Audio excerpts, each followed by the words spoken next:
नमस्कार मित्रांनो, मी शुभम पवार. मित्रांनो, दिव्यांग व्यक्तींना व्यवसाय करण्यासाठी आता सरकार 15,000 रुपये अनुदान देणार आहे. ही योजना आहे दिव्यांगांसाठी टूल किट योजना असं सुद्धा आपण म्हणतो. ही नवीन योजना आहे. या योजनेअंतर्गत आता तुम्ही अर्ज करू शकता. याचे अर्ज सुरू झालेले आहेत. आता यासाठी अर्ज कसा करायचा, कुठे करायचा, कोणता फॉर्म भरून द्यायचा आहे, यासोबत अटी आणि शर्ती नक्की काय आहेत आणि कोणकोणती कागदपत्रे तुम्हाला लागणार आहेत, संपूर्ण माहिती आपण या व्हिडिओमध्ये जाणून घेणार आहे. तर व्हिडिओ नक्की शेवटपर्यंत पहा. चॅनलवरती पहिल्यांदा आला असाल चॅनलला सबस्क्राईब करून ठेवा. अशाच महत्त्वपूर्ण व्हिडिओज तुम्हाला मिळत राहतात. तर चला मित्रांनो, व्हिडिओ सुरू करूया.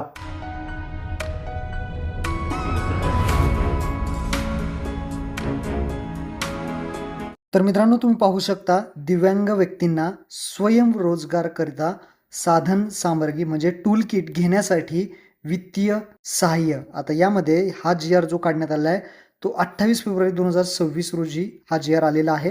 यामध्ये काय काय महत्त्वपूर्ण माहिती जी दिलेली आहे ते आपण इथे थोडक्यात समजून घेऊयात. तर पहा, दिव्यांग व्यक्तींमध्ये जे काही रोजगारभिमुख शिक्षणाची कमतरता, शारीरिक व मानसिक मर्यादा आणि आर्थिक पाठबळाचा अभाव इत्यादी अनेक कारणांमुळे दिव्यांग व्यक्तींना रोजगार मिळण्यास अथवा स्वयंरोजगार सुरू करण्यात अडचणी निर्माण होतात. दिव्यांग व्यक्ती कुशल, मेहनती, सक्षम असल्या तरी रोजगारांच्या मर्यादित संधीमुळे आर्थिकदृष्ट्या मागे राहतात. अनेक दिव्यांग व्यक्तींना ITI, MSCVT, PMKVY, NSDC, NULM किंवा तत्सम जे काही संस्थेकडून कौशल्य प्रशिक्षणाचं यशस्वीरित्या केलेले असतात, सर्टिफिकेट वगैरे त्यांच्याकडे असतात, तरीही त्यांना नियमित नोकरी मिळण्यास अडचणी येतात. आणि याचाच विचार करून सरकारने ही योजना आता आणलेली आहे. काय शासन निर्णय आहेत ते समजून घ्या. दिव्यांग व्यक्तींना हक्क अधिनियम 2016 मधील तरतुदी आणि दिव्यांग धोरण 2018 मधील प्रमुख उद्दिष्टे तसेच सध्याच्या विज्ञान तज्ञाच्या युगात कालानुरूप नवनवीन कौशल्य शिकण्याची गरज विचारात घेऊन दिव्यांग व्यक्तींना स्वयं रोजगारांसाठी साधन सामग्री म्हणजे टूल किट घेण्यासाठी वित्तीय सहाय्य या नवीन योजनेस सदर शासन निर्णय मान्यता देण्यात येत आहे. यामध्ये आर्थिक सहाय्य जर तुम्ही पाहिलं तर पहा, स्वयंरोजगारासाठी आर्थिक सहाय्य देऊन दिव्यांग व्यक्तींना रोजगारात वाढ करून कौटुंबिक आर्थिक उन्नतीच्या माध्यमातून दिव्यांग व्यक्तींच्या जीवनात सकारात्मक बदल घडवून आणण्याच्या उद्देशाने प्रशिक्षित दिव्यांग व्यक्तींना स्वयंरोजगारांसाठी साधन सामग्री घेण्यासाठी रुपये 15,000 रुपये इतके अर्थसहाय्य देण्यात येणार आहे. योजनेचा उद्देश नेमका काय आहे इथे पहा. योजनेचा उद्देश प्रशिक्षण घेतलेल्या दिव्यांग व्यक्तींना त्यांच्या कौशल्यानुसार स्वतःचा व्यवसाय असेल किंवा स्वयंरोजगारासाठी लागणाऱ्या जे काही साधनांसाठी व उपकरणांसाठी अर्थसहाय्य प्रदान करणे हा योजनेचा उद्देश आहे. तसेच स्थानिक पातळीवरती लघु उद्योग असतील किंवा सेवा व्यवसाय सुरू करायचा असेल तर त्यांना प्रोत्साहन देण्याचं काम या योजनेचा उद्देश आहे. त्यानंतर सदर योजनेचे निकष काय आहेत ते समजून घ्या. निकष महत्त्वाचे आहेत.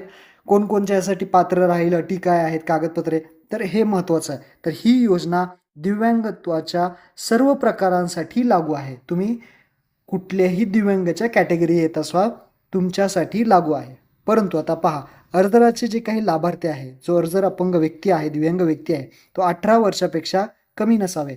म्हणजे 18 वर्षापेक्षा जास्त वय असेल तरच तुम्हाला हे मिळणार आहे. त्यानंतर सदर योजनेअंतर्गत कमाल मर्यादा 15,000 रुपये इतकीच राहील. म्हणजे फक्त 15,000 रुपये याच्यामध्ये तुम्हाला साधन सामग्री म्हणजे टूल किट घेण्यासाठी काही तुम्हाला व्यवसायासाठी जे काही घ्यायचं आहे ते फक्त 15,000 रुपयेच मिळतील. बाकीचं तुम्ही टाकू शकता किंवा 15,000मध्ये सुद्धा काम चालवू शकता. त्यानंतर शासकीय शिक्षण संस्था, शासनमान्य प्रशिक्षण संस्था असेल अथवा दिव्यांग कौशल व उद्योजकता विकास केंद्रातून प्रशिक्षण घेतलेल्या दिव्यांग प्रशिक्षणार्थी या योजनेस पात्र असेल. हा सगळ्यात महत्त्वाचा जो पॉईंट आहे तो सरकारने याच्यामध्ये ही अट टाकलेली आहे. कारण शासकीय प्रशिक्षण संस्था असतील किंवा शासनमान्य कुठली संस्था असेल त्यांच्याकडून तुमच्याकडे प्रमाणपत्र असणं गरजेचं आहे. तुम्ही जे काही प्रशिक्षण घेतलं असेल कुठल्याही एखाद्या उद्योगाचं, तर हे प्रशिक्षण असेल तरच तुम्ही यासाठी पात्र आहेत, अन्यथा तुम्ही पात्र नाही. ही एक महत्त्वपूर्ण याच्यामध्ये अट आहे.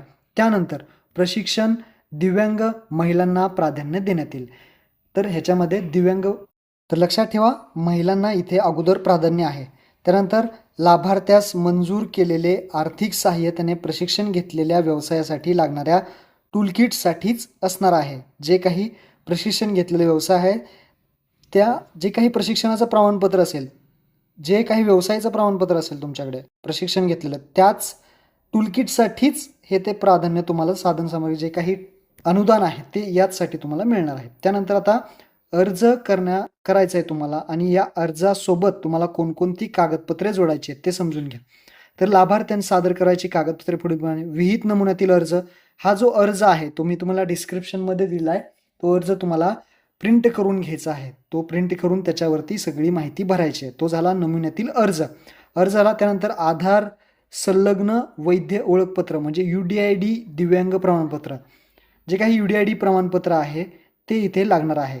त्यानंतर प्रशिक्षण प्रमाणपत्र. प्रशिक्षणाचं प्रमाणपत्र कंपल्सरी आहे. तुम्ही जिथून जे काही व्यवसायाचा कोर्स वगैरे असेल किंवा प्रशिक्षण ज्या व्यवसायात घेतलं आहे तुम्ही ते प्रशिक्षणाचं प्रमाणपत्र लागणार आहे. त्यानंतर अधिवास प्रमाणपत्र एक लागेल. त्यानंतर टूलकिट आवश्यक साहित्याची यादी. तुम्हाला कुठलं साहित्य पाहिजे व्यवसायासाठी त्याची एक यादी करायची. ते 15,000 रुपयामध्ये बसलं पाहिजे अशी यादी करा.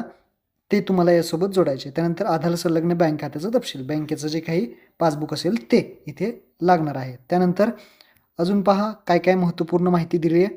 अर्जाचा नमुना जो आहे तो मी तुम्हाला डिस्क्रिप्शनमध्ये दिलेला आहे. तो अर्ज तुम्हाला घ्यायचा आहे आणि तो कार्यालयाकडे सादर करायचा आहे. महत्त्वाचं आहे की याच्यामध्ये पॉईंट आहे. याचा GR मी तुम्हाला डिस्क्रिप्शनमध्ये देणारच आहे. तो डाउनलोड करून घ्या. लाभार्थ्याने जे काही प्रयोजनासाठी आर्थिक सहाय्य घेतलेलं आहे जे 15,000 रुपये, तो व्यवसाय जर सुरू न केल्यास, व्यवसाय जर नाही सुरू केला तर त्याची वसुलीसुद्धा होईल. ही गोष्ट लक्षात ठेवा. तर अशा पद्धतीने हा GR दिलेला आहे डिस्क्रिप्शनमध्ये. तो डाउनलोड करा आणि याचा जे फॉर्म आहे इथे पहा, अर्जाचा नमुना आहे. हा अर्जाच्या नमुन्याची तुम्हाला प्रिंट काढायची आहे आणि याच्यासोबत कागदपत्रे जोडायची आहेत. हा संपूर्ण फॉर्म भरायचा आहे. तुमचं इथं जे काही जिल्ह्याचं नाव असेल ते जिल्ह्याचं नाव टाकायचं आहे आणि जिल्हा दिव्यांग सक्षमीकरण अधिकारी जे आहे दिव्यांग कल्याण विभाग तिथे जाऊन तुम्हाला हा अर्ज कागदपत्र सोबत सगळं जमा करायचा आहे. ज्यामध्ये तुमचं नाव, गाव, जन्मतारीख सगळी माहिती, सोपी माहिती आहे, किती टक्के अपंग आहे, सगळी माहिती तुम्हाला पेनाने इथे भरायची आहे. शिक्षण किती झाले, कुठल्या व्यवसाय तुम्हाला करणार आहे, कुठलं रोजगाराची माहिती इथे द्यायची आहे. कागदपत्रे ही सगळे याच्यासोबत जोडायचे आहेत. अर्ज प्राप्त क्रमांक, सगळी पावती वगैरे तुम्हाला तिथून दिली जाईल. तर अशा पद्धतीने 1 महिन्याच्या कालावधीत जे काही लिस्ट वगैरे असेल सगळी प्रक्रिया पूर्ण होईल आणि 3 महिन्याच्या कालावधीत तुम्हाला जे काही अनुदान आहे ते मिळणार आहे. मग तुम्ही व्यवसाय सुरू करू शकता. तर अशा पद्धतीने महत्त्वपूर्ण हा व्हिडिओ होता. सर्वांना नक्की शेअर करा. धन्यवाद. जय हिंद, जय महाराष्ट्र.